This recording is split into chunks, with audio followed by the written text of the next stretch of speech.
Shalom Bapak Ibu, Saudara sekalian yang dikasihi Tuhan.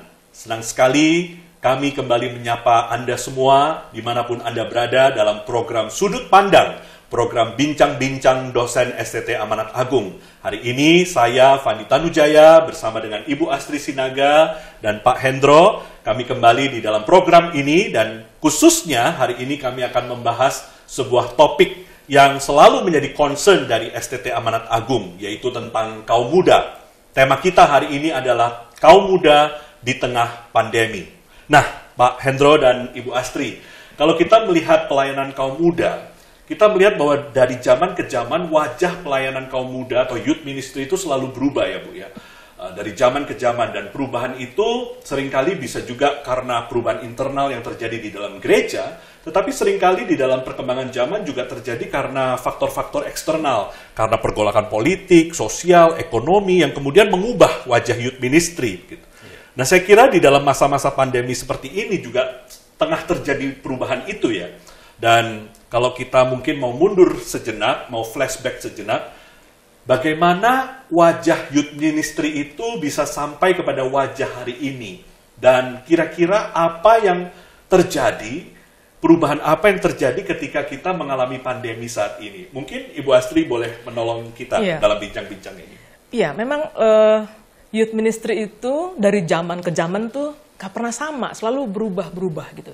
Dan memang dia berubah bersamaan dengan biasanya terjadi perubahan yang besar di tengah-tengah masyarakat, lalu youth ministry ini seperti menyesuaikan dirinya atau berusaha menjawabnya, sehingga mereka juga harus mengubahnya. Misalnya begini, Mark Center tuh menulis satu perjalanan secara historis youth ministry ya. Dia bilang gini, ketika pertama kali ada revolusi industri, masyarakat berubah, lalu pertanian ditinggalkan, orang-orang dari desa kembali pergi ke kota penuh dengan berbagai macam problem, lalu muncul masyarakat yang disebut remaja. Usianya sebenarnya sekolah, tapi harus kerja di pabrik. Selesai kerja dari pabrik, mereka di jalanan gitu. Lalu kemudian youth ministry yang ada pada waktu itu munculnya seperti apa? Muncullah YMCA. Apa itu? Young Men Christian Association ya kalau nggak salah ya. Mereka bekerjanya dengan cara bikin klub-klub. Jadi ada rumah-rumah singgah, lalu di sanalah mereka mengumpulkan anak-anak remaja itu, baca Alkitab, bersekutu, berdoa bersama-sama gitu. Nah, itu adalah model yang cocok pada waktu itu, dan itu menjawab kebutuhan zaman itu. Tapi kalau kita ngelihat setelah Perang Dunia Kedua, beda lagi wajahnya ya. Anak muda pada waktu itu, luar biasa, mereka punya new lifestyle yang berbeda dari generasi sebelumnya. Pop culture, musiknya beda, gaya hidupnya beda. Bahkan pada waktu itu ya, era tahun 50-an, 60-an itu anak muda tuh kayak dipandang sebagai problem society. Jadi mereka selalu dikritik sebagai satu kelompok yang berontak lah dan sebagainya. Lalu youth ministry munculnya apa? Mereka mengkonsentrasikan youth ministry itu dalam bentuk KKR. Jadi mereka berpikir anak-anak muda itu harus dipertobatkan gitu. Pertemuan besar, 1.000 orang dikumpulkan dengan musik yang bagus ya, dengan panggung yang hebat. Lalu ada satu orang pengkhotbah yang karismatis. Yang hebat Billy gitu ya. Graham pada masa itu ya. Dan itu sangat efektif sekali ya. Zaman dimana orang bisa KKR 3 hari 3 malam. Saya nggak tahu kalian pernah nggak merasakan begitu. Paling tidak saya pernah merasakan KKR 3 hari 3 malam. Nah, tapi bentuk itu cocok. Nah, itu kalau di satu buku yang ditulis oleh Mark Ostreicher tuh ya, dia bilang itu adalah Youth Ministry 1.0. Jadi menekankan pada kelompok-kelompok besar, event, KKR. Nah, itu kemudian juga tidak selamanya begitu. Di era, mungkin era 70-an, ya, era 70-an, youth pastor tuh sudah semakin pinter. Youth pastor tuh adalah orang-orang sekolah. Jadi mereka jadi seperti seorang spesialis, orang yang expert dalam bidangnya. Sehingga youth ministry itu kemudian sentralnya bukan lagi di event-event besar, tetapi di program-program mutakhir. Mereka buat inovasi-inovasi baru di dalam youth ministry itu. Kenapa? Karena pertanyaan pada zaman itu juga udah beda. Kalau sebelumnya kan pertanyaan pada zaman itu adalah begini. Anak muda bertanya, siapakah aku ini? Katanya gitu. Lalu youth ministry menangkap itu dan mengatakan kamu harus bertobat gitu. Nah, Youth Ministry 2.0, pertanyaannya bukan itu lagi. Pertanyaannya begini, apa arti hidupku? Apa uniknya aku gitu? apa kekuatanku. Jadi youth ministry itu menggali potensi-potensi mereka. Makanya program-programnya hebat. Bisa 30 macam program misalnya gitu ya. Tapi youth ini ministry yang dari proclamation menjadi program ya. Betul. Yang dari 1.0 menjadi 2.0. Betul ya. 2.0 itu program. Wah, hebat sekali deh ya. Tapi itu juga berkembang lagi. Sekarang pertanyaan besar dalam diri anak muda bukan lagi aku nih uniknya apa? Aku nih siapa? Enggak, tapi pertanyaan dia lagi nih, apa yang bisa aku lakukan dengan keunikanku ini? Nah, ini adalah Youth Ministry 3.0, ketika mereka mencoba mencari afinitas ya istilahnya ya. Affinity. Apa artiku bagi society-ku? Apa artiku bagi masyarakatku? Sehingga Youth Ministry tidak lagi bicara program. Ya, tadi bicara tentang relasi. Ya. Kehadiran gitu. Jadi berubah lagi tuh ininya, metodenya. Model-modelnya berubah lagi. Nah, sekarang kita ada di satu gelombang yang besar sekali ini gara-gara pandemi. Jadi pertanyaan kita sebenarnya apa yang hilang ya? Kita sedang memasuki suatu masa di mana akan ada perubahan baru lagi nih gitu. Jadi mungkin perlu kita pikirin nih apa yang hilang sebenarnya. Sebenarnya apa yang Bu Astri sampaikan ini saya rasa saya punya 2 anak remaja di rumah gitu ya, dan saya rasa benar apa yang mereka alami saat ini adalah bahwa mereka benar-benar butuh relasi itu ya, dan mungkin suasana saat ini memang mendorong mereka ke arah sana nih. Saat ini mereka sudah tidak bisa kumpul lagi, ya. Jadi udah sekitar mungkin 2 bulan mereka nggak bisa ke gereja begitu. Tadinya ibadah mereka yang sama-sama itu berapa ratus orang itu dengan mimbarnya, dengan lampunya, musik-musiknya yang megah itu udah nggak bisa dilakukan gitu. Tapi saya rasa yang relasi itu nggak hilang, dan saya rasa gereja sudah bisa menangkap itu, dan mereka mulai berubah juga begitu. Pertemuan-pertemuan itu sekarang pindah, Pak. Tidak lagi mereka bisa datang hadir bersama-sama, tapi sekarang ini mereka Zoom bareng. Ya, ibadahnya. Kelihatannya banyak youth ministry sekarang berubah ya, jadi Zoom meeting. Gitu. Anak saya yang pertama itu sedang katekisasi, dan katekisasinya sekarang lewat Zoom juga ya. Lalu kemudian mereka setelah selesai itu ada KTB-nya, itu juga di Zoom. Anak saya yang kecil di SMP itu juga mereka banyak sekali ketemu di Zoom begitu. Jadi apa yang tadi Bu Astri katakan tentang bagaimana relasi itu begitu penting bagi mereka, saya rasa di masa ini gereja juga sudah bisa melihat itu sih, bahwa itu penting dan itu tetap dijaga begitu. Saya rasa dalam hal ini bentuknya mungkin berubah, ya, kontainernya itu mungkin sudah berubah, tapi kontennya itu mereka tetap bisa jaga begitu. Kalau tadi yang Bu Astri bilang ya, transisi 1.0, 2.0, 3.0, kalau saya secara pengamatan secara awam ya, melihat youth ministry yang ada di Indonesia, saya kira di Indonesia youth pastor dan youth worker sudah menyadari sih ya, dari 2.0 bergeser ke 3.0, menekankan kehadiran, menekankan presence gitu ya, menekankan relasi tadi, seperti yang Pak Hendro katakan. Makanya mungkin ya Bu ya, kan banyak menggunakan olahraga sebagai cara untuk mendekatkan anak satu dengan yang lain, termasuk olahraga misalnya basket, bulu tangkis, untuk menjangkau misalnya remaja-remaja lain yang belum kenal Tuhan begitu kan. Rasanya memang sudah ada kesadaran itu, kesadaran akan relasi, kesadaran akan kehadiran ya. Tetapi kemudian buru-buru kena corona nih. Jadi buru-buru ada corona dalam beberapa bulan terakhir ini. Jadi mungkin di dalam masa seperti ini, apa yang sudah positif dikerjakan oleh para youth pastor itu, yang sudah mulai sadar menekankan kehadiran dan relasi itu, terpaksa harus berubah ya. Kira-kira mungkin kalau tadi menyambung Bu Astri bilang apa yang berubah, apa yang hilang ya, mungkin itu satu hal kesadaran yang sudah bagus disadari oleh mereka. Tapi mungkin kita perlu memikirkan kalau begitu ya, apa yang berubah? Karena sekarang hari ini udah nggak bisa lagi basket, udah nggak bisa lagi mau main badminton. Lalu kira-kira bagaimana ya Bu? Jadi ini menarik ya, kalau dulu kan mereka gini, mereka sadar bahwa mereka mesti hadir. Itu sebabnya youth pastor, biarpun dia udah capek, biarpun dia banyak pekerjaan, dia masih mau main futsal. Dia masih mau main basket. Karena dia berpikir, I have to be there gitu. Aku harus hadir tengah-tengah mereka. Bahkan sebenarnya ibadah-ibadah Pak, mereka kan kepengen supaya anak muda tuh mengalami gitu, makanya pakai lampu sorot, pakai musik, itu kan mengalami pengalaman. Nah yang menarik sekarang tuh semua dicabut, Gara-gara corona. Gara-gara corona kita nggak bisa main basket, nggak bisa main futsal. Lalu kalau online tuh ibadah online kan nggak ada gunanya lagi kan pakai lampu gimana gitu ya, terus pakai apa namanya? Cuman kotak di cuman Zoom kotak aja. begitu, apalagi mau dilampuin kan? Iya. Nggak perlu lagi pakai apa stage yang besar atau orang full band sampai 10 biasanya, singernya juga 20 gitu. Enggak ya, nggak sampai segitu ya. Nah, sekarang kan nggak Lebih perlu lagi. disimpelin sekarang. Simple. Jauh lebih Saya malah melihat akustik malah. Jadi cuma Paling gitar, piano gitu ya. Jadi itu diambil tuh intinya. Bentuk-bentuknya itu tuh. Nah, sekarang pertanyaannya adalah gini. Jadi kita mesti bertanya, apa sih sebenarnya yang paling penting itu gitu. Ya, apa yang paling esensial sesungguhnya? Tadi kayak Pak Hendro bilang kan, antara konten sama kontainer gitu. Jadi ini masa yang penting sekali nih kita balik lagi berpikir, apa sih yang esensial sih gitu.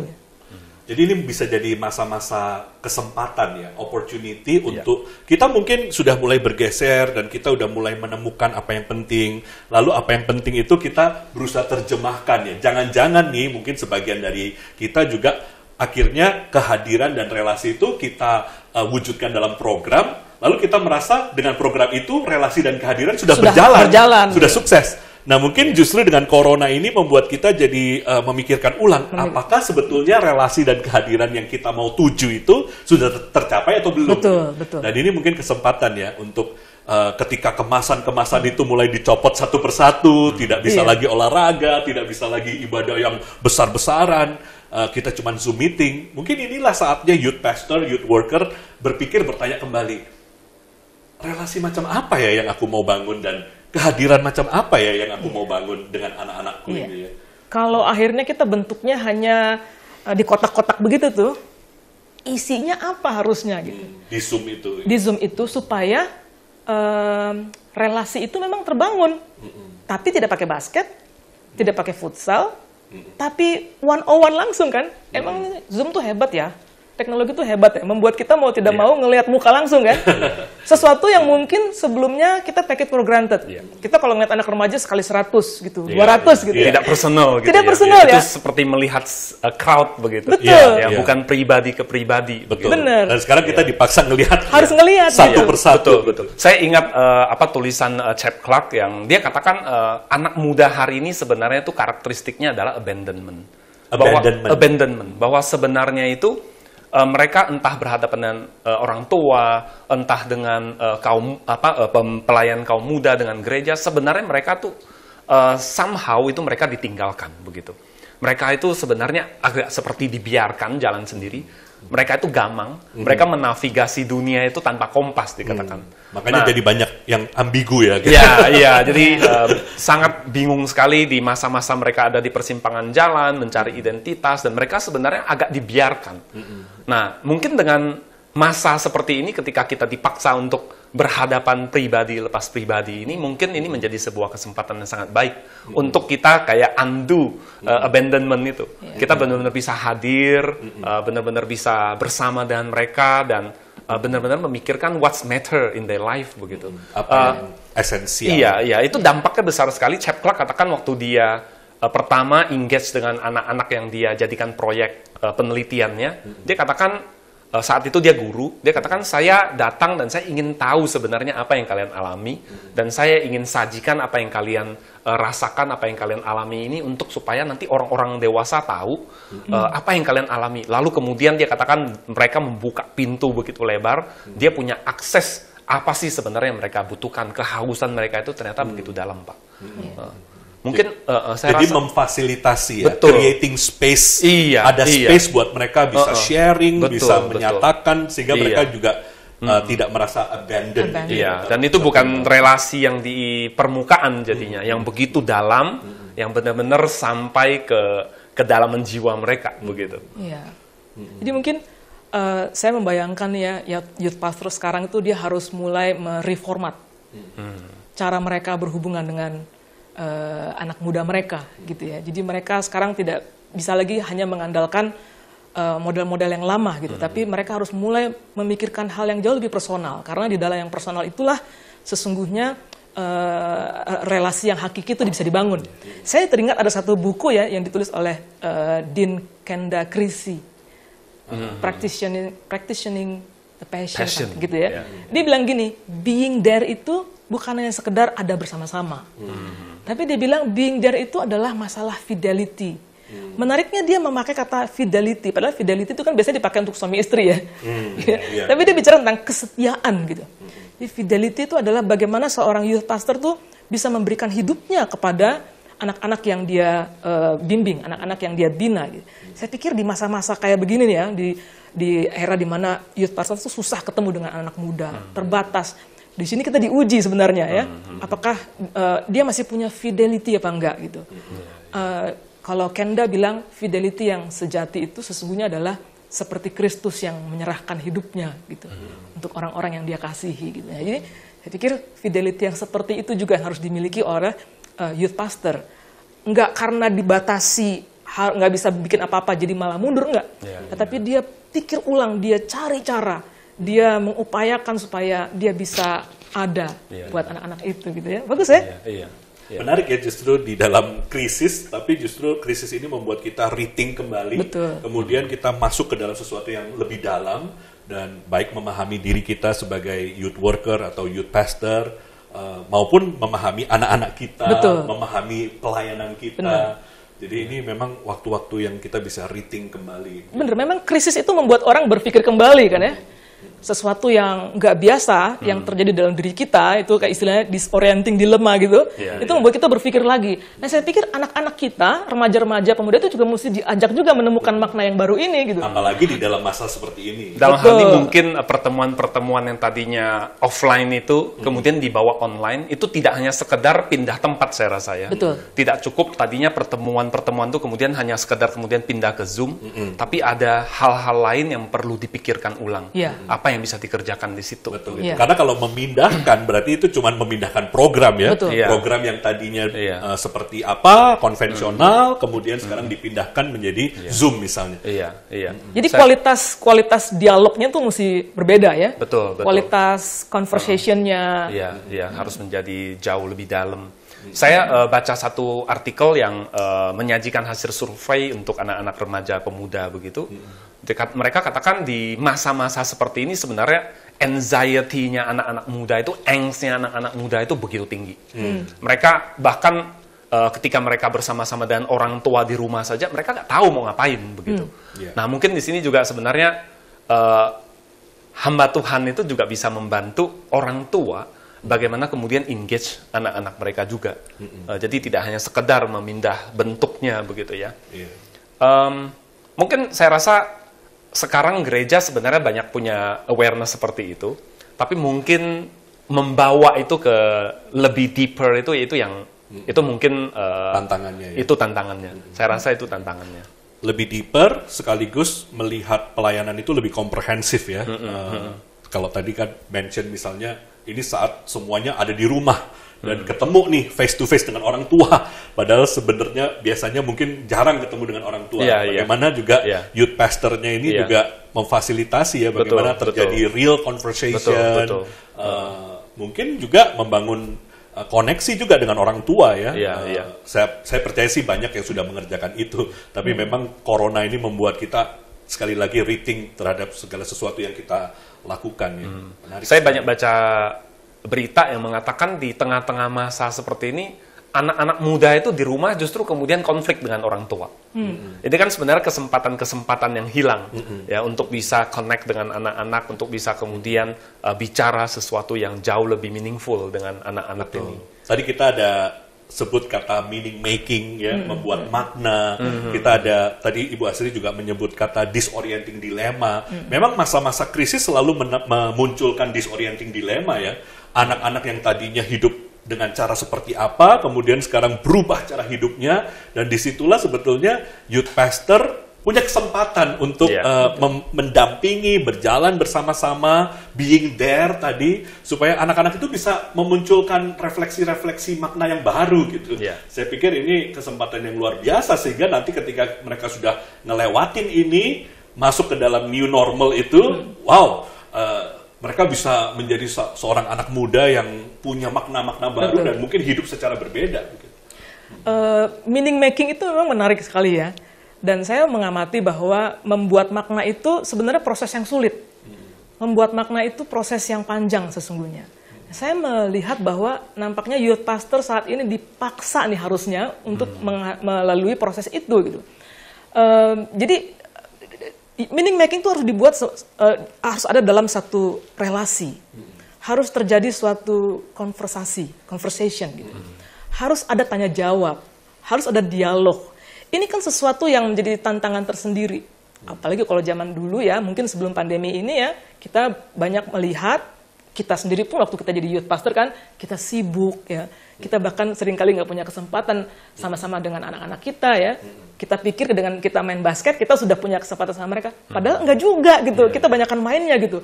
Nah tapi kali ini kita dipaksa untuk berhadapan-hadapan dengan anak-anak itu. Nah saya rasa itu kesempatan yang bagus sekali untuk menolong mereka menemukan makna gitu. Lewat percakapan yang bermakna. Lewat tanya jawab, lewat dialog, menolong mereka untuk menemukan hal-hal yang penting yang mereka temukan di sekeliling mereka. Wah itu menarik sekali tuh ya, itu tantangan tersendiri tuh saya rasa. Ngajarin gimana mereka bisa mengkonekkan Betul. apa yang terjadi dengan firman Tuhan, dengan pergumulan hidup mereka, sehingga mereka bisa bikin frame dalam diri mereka sendiri ya. Kalau enggak ya, saya agak belok dikit nih Pak ya, saya memperhatikan gini, ada hal yang nggak hilang dari anak-anak loh sebenarnya. Tadi kalau Pak Hendro bilang anxiety, betul juga sih, cuman kalau saya melihat ya, anak-anak nih kan senangnya nih, anak muda tuh punya kedekatan yang sangat khusus dengan kesenangan. Hobi. Mereka senang dengan leisure. Jadi di dalam era pandemik ini, orang dewasa kayak kita deh ya, lebih cepat stres daripada mereka sebenarnya. Kalau mereka tuh susah stresnya. Kesenangan mereka tuh susah matinya. Makanya kalau kita ngeliat di Instagram, di media sosial tuh mereka nggak ada matinya kan? Nggak ada matinya kan? Tiba-tiba ada YouTuber baru, bikin cover, bikin apalah, bikin konten apa. Sampai-sampai saya pernah melihat ya, dia bikin gini, nyusun coklat meses di atas roti. Itu pernah ya? Terus dibikin macam-macam gambar lah, segala macam. Mereka nggak ada matinya. Nah, artinya sebenarnya walaupun mereka di lockdown di rumah nih, mereka bisa mencari kesenangannya sendiri. Nah bayangkan kalau kita youth pastor nggak bikin apa-apa kepada dan mereka. Dan nggak bisa ngarahin. Betul. Ya, menjadi spiritual director buat mereka. Mereka akan menemukan sendiri kesenangannya dengan cara mereka gitu. Akhirnya kehilangan kesempatan di tengah-tengah krisis ini untuk menemukan makna. Nah saya rasa inilah tugasnya youth pastor ya, tantangan di situ ya. Artinya youth pastor juga perlu belajar ya. Maksudnya banyak yang harus... Satu hal yang baik saya rasa di dalam tradisi gereja Katolik khususnya, tapi saya rasa sekarang di lingkungan Protestan itu kita juga sudah mulai lebih aware dan kita mulai lebih berani adopsi adalah soal spiritual direction. Kalau di lingkungan gereja Katolik mereka sangat banyak gitu bergelut di situ, kita mungkin masih sedikit. Itu juga udah masuk dalam kurikulum MTH Youth Ministry kita, Pak. Oh gitu ya. Iya, itu kan makanya itu kan Youth sebagai spiritual director. Itu kan sesuatu yang betul. Kalau di lingkungan Protestan. Betul. Rasanya itu sesuatu yang seperti berasa agak asing dan jauh.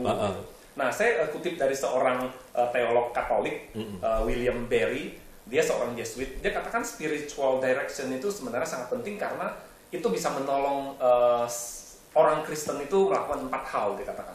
Yang pertama adalah dia katakan supaya orang itu bisa pay attention kepada apa yang Tuhan sedang kerjakan. Saya rasa hari-hari ini dengan krisis yang begitu besar ini, sebenarnya Tuhan sedang mengerjakan begitu banyak hal. Nah, anak-anak muda kadang-kadang mungkin mereka belum punya kematangan itu untuk bisa melihat sebenarnya apa yang sedang Tuhan kerjakan. Itu tugas kita nolong ya. Itu tugas kita. Lalu kemudian setelah mereka bisa pay attention, mereka kemudian bisa berkomunikasi dengan Tuhan berkaitan dengan apa yang Tuhan sedang kerjakan itu. Lalu kemudian mereka bisa bertumbuh, grow dalam intimacy, dan akhirnya kemudian dari intimacy yang bertumbuh itu gak berhenti di sana, tapi kemudian mereka berani hidup, berani live out apa yang sudah mereka dapatkan dari komunikasinya dengan Tuhan itu. Nah, saya rasa kadang-kadang itu yang mungkin kita masih perlu push ke sana, ya, supaya mereka benar-benar pay attention, mereka memahami, mereka grow, dan kemudian mereka bisa live out apa yang mereka alami ini, begitu. Artinya di dalam masa ini, kalau tadi saya simpulkan dari Ibu dan dari Pak Hendro juga, memang tugas seorang youth pastor itu sangat penting dalam masa-masa ini ya, sehingga dia bisa memfasilitasi anak-anak remaja pemudanya itu untuk meaning making tadi, dan kita menjadi seorang spiritual director. Jadi mereka nggak sekedar penuh dengan kegiatan atau bahkan ekstrim sebaliknya menjadi anxiety, menjadi putus asa, nggak ngerti mau ngapain. Tapi kita kasih mereka spiritual direction yang tepat gitu. Nah, kalau kita mau geser nih melihat lebih konkret ya, Pak Hendro dan Bu Astri, dan juga nanti mungkin saya bisa tambahkan juga. Kalau begitu, apa kira-kira hal yang konkret yang bisa youth pastor lakukan ya dalam masa-masa seperti ini supaya kita itu yang bergelut di dalam kaum muda ini bisa memfasilitasi mereka, mendampingi mereka untuk membuat makna itu, dan baik waktu corona maupun setelah corona ini. Saya mau angkat, saya rasa gerakan peduli sesama yang dilakukan oleh tim di ad hoc Amanat Agung ya. Ya, ini saya rasa Bu Astri dengan tim itu membuat sebuah gerakan yang sangat baik. Saya rasa ini dengan gerakan peduli sesama itu, bagaimana mahasiswa kemudian mereka masak lah, mereka mengemas sembako lah, mereka kemudian antarkan kepada orang-orang yang membutuhkan, distribusikan, mereka bagi-bagikan kepada orang-orang yang lewat, dan kemudian mereka melihat reaksi orang-orang yang menerima itu, bagaimana mereka langsung in touch dengan orang-orang seperti ini. Saya rasa itu satu contoh yang baik. Bagaimana kita menjadi spiritual director bagi mahasiswa, dan ini akan menjadi sebuah hal yang berharga yang mereka bawa nanti. Saya rasa di dalam kesempatan itu mahasiswa benar-benar mengalami meaning making itu. Mereka bisa melihat, pay attention kepada apa yang sedang Tuhan kerjakan. Saya rasa banyak di antara mereka yang kemudian dari pengalaman itu bangkit berbagai refleksi-refleksi yang dalam, begitu ya. Berbela rasa, betul. kasih. Iya, saya rasa itu sebuah contoh yang baik ya. Bagaimana anak-anak muda diarahkan untuk melihat apa yang sedang Tuhan kerjakan. Saya sendiri melihat dari dekat bagaimana mereka bekerja ya, khususnya di bagian yang bikin-bikin konten YouTube, konten podcast, pesan-pesan inspiratif yang kita sudah minggu keempat ini. Saya lihat dari dekat bagaimana mereka memang betul sih ya, terjadi pembelajaran itu, terjadi meaning making itu, dan memang kalau dalam konteks STT ya, memang tugas kita lah sebagai dosen mengarahkan menjadi spiritual director bagi mereka, sehingga mereka muncul refleksi-refleksi hebat dari apa yang mereka kerjakan dan apa yang mereka buat itu. Jadi wabah ini ternyata memberikan kepada kita kesempatan. Kalau nggak ada wabah ini, kita nggak akan pernah mungkin lakukan to be creative ya. Iya, to be think creative. Out of the box. Betul. Dan hal-hal yang mereka dapatkan itu, yang mereka alami dalam pembelajaran itu, nggak mereka dapat di kelas. Iya, itu bukan sesuatu yang bisa didapat di kelas. Mereka nggak dapat dari buku-buku yang kita suruh mereka baca gitu, enggak gitu. Tapi mereka dapat itu langsung dalam pengalaman. Atau barangkali kalaupun di buku, mereka mungkin tidak, dalam tanda kutip, tidak mengalami sendiri. Betul. Itu adalah sesuatu yang hanya dari kata orang, aku mendengar tentang engkau gitu kan. Benar. Tapi ini benar-benar kemudian mataku sendiri melihat gitu loh. Betul. Itu sesuatu yang jadi ada unsur kaya. Experiential ya. Betul. Kalau bicara soal program itu sih ya, memang mungkin yang saya tangkap ya, kalau saya kaitkan dengan diskusi kita hari ini, ada unsur kita ini memang memfasilitasi dengan membuat satu, kalau istilah kita kanal-kanal gitu ya, membuat kanal-kanal yang berbeda di mana pembelajaran itu terjadi. Spiritual encounter itu terjadi. Ada yang kanal YouTube, kanal podcast, kanal masak, tim masak, ada yang pergi ke panti jompo, ada yang distribusi, bikin nasi kotak, dan mungkin itu kali ya yang secara sederhana sebetulnya kalau youth pastor dengan kreativitas dari Tuhan memikirkan kanal-kanal apa ya yang membuat anak-anak saya itu punya space. Mungkin anak yang satu beda dengan anak yang lain space-nya. Di situ dia bisa growing dengan luar biasa. Pertumbuhan imannya bisa flourish gitu di dalam kanal-kanal yang memang dengan intentional youth pastor ciptakan gitu. Betul sekali. Jadi gimana? Kita berharap nanti Youth Ministry 4.0 bisa muncul kali ya. Kalau kita ngelihat ya, tadi masih berhenti sampai 3.0 ya. Mungkin after pandemic ini 4.0 ya bisa muncul. Kalau gitu gimana? Mungkin terakhir kita bisa katakan sesuatu kepada kawan-kawan kita, youth pastor atau pelayan-pelayan ya, melihat masa ini di mana kita ada di dalam satu kondisi yang katakanlah tidak enak, sulit, tapi sebenarnya Tuhan sedang memberikan kepada kita kesempatan untuk mereformat, berpikir ulang dan sebagainya. Kira-kira apa yang bisa kita katakan kepada mereka gitu? Bagaimana caranya supaya youth ministry ini dalam kondisi seperti ini dia tidak tenggelam gitu, dan dia bukan hanya sekedar bisa berenang, tapi dia bisa berselancar, bisa dengan mahir melampaui gelombangnya dengan baik. Kira-kira apa? Ada hal yang praktis nggak yang bisa kita kasih tahu kepada mereka? Kalau saya jadi teringat dulu waktu saya masih selain di Amanat Agung kan saya juga pelayanan ya di GKI Greenfield. Waktu kami membuat konsep tentang ibadah yang baru di Greenfield, kami kemudian berdiskusi kan konsep apa yang harus terjadi di dalam ibadah dan seterusnya. Saya kira konsep itu masih relevan nih kita bawa di dalam kondisi ini. Tentu kita maknai ulang karena ini kita menghadapi pandemi ini, kita harus berpikir seperti tadi kita mengatakan, berpikir untuk ada perubahan-perubahan yang harus kita lakukan. Tapi kalau menurut saya secara prinsip, walaupun setiap zaman berubah, tapi ada satu benang merah yang tidak boleh tidak ada. Istilahnya yang pertama kita encountering. Saya pikir itu tugas dasar dari seorang youth pastor, bagaimana memfasilitasi atau menolong anak-anak remaja atau pemuda encountering God gitu ya, berjumpa dengan Tuhan, bagaimana membawa anak itu kepada Tuhan dan membawa Tuhan kepada anak-anak itu gitu. Saya rasa itu tugas yang tidak bisa ditoleransi, encountering God. Yang kedua, explore. Karena di dalam khususnya masa-masa pandemi seperti ini, menurut saya youth pastor, youth worker perlu menolong anak-anak itu untuk mengeksplorasi kehidupan imannya. Kalau di dalam bincang-bincang yang lalu saya pakai istilah misteri, berjalan di dalam misteri ini, karena ini sesuatu yang tidak mudah. Mungkin mereka punya pertanyaan, mungkin mereka punya kebingungan, dan disinilah kita berjalan bersama mereka, journeying bareng, bersama dengan mereka, mendampingi mereka. Tadi istilah Bu Astri, fidelity di dalam masa-masa ini, supaya mereka bisa menemukan meaning gitu. Oh, ternyata Allah itu hadir. Oh, ternyata Allah itu adalah Allah yang menyembuhkan dunia ini. Oh, ternyata Allah itu adalah Allah yang peduli dan sebagainya. Exploring gitu. Jadi saya pikir anak muda itu sangat dekat dengan exploration ya. Mereka suka mengeksplor, dan inilah tugas youth pastor. Dan yang terakhir, engage. Jadi konsep yang ketiga itu engage. Jadi selain encountering God, kemudian dia bisa exploring iman, kehidupan iman dan perjalanan iman. Yang ketiga, engage. Baik engage satu dengan yang lain, seperti yang tadi kita sudah katakan, deep relationship antara hamba Tuhannya dengan anak remaja pemudanya, dengan satu sama lain, tapi juga engage with the world gitu. Saya rasa saya kurang setuju ya kalau dikatakan stereotype bahwa anak-anak sekarang, anak-anak generasi Z itu anak-anak cuek, tidak peduli, nggak peduli dengan dunia. Saya rasa saya kurang setuju ya, karena menurut saya anak-anak zaman sekarang ini justru anak-anak yang kalau diarahkan dengan tepat, dia punya drive untuk berbuat sesuatu buat mereka punya ini. Kreativitas dan berbagai pengetahuan dan sebagainya yang jauh lebih banyak untuk mereka aplikasikan. Dan itu kalau di-direct dengan tepat, maka itu akan menghasilkan satu youth ministry yang flourish, yang saya rasa luar biasa sih. Saya rasa saya pinjam istilah yang Pak Fandi juga sering katakan, kalau misalnya kita bisa sampai bawa 3E itu ke dalam anak-anak muda ini, mereka bukan saja akan bisa survive melewati krisis ini, begitu ya. Bukan hanya bisa survive, tapi kemudian mereka akan revive, bahkan kemudian bisa thriving, berkembang.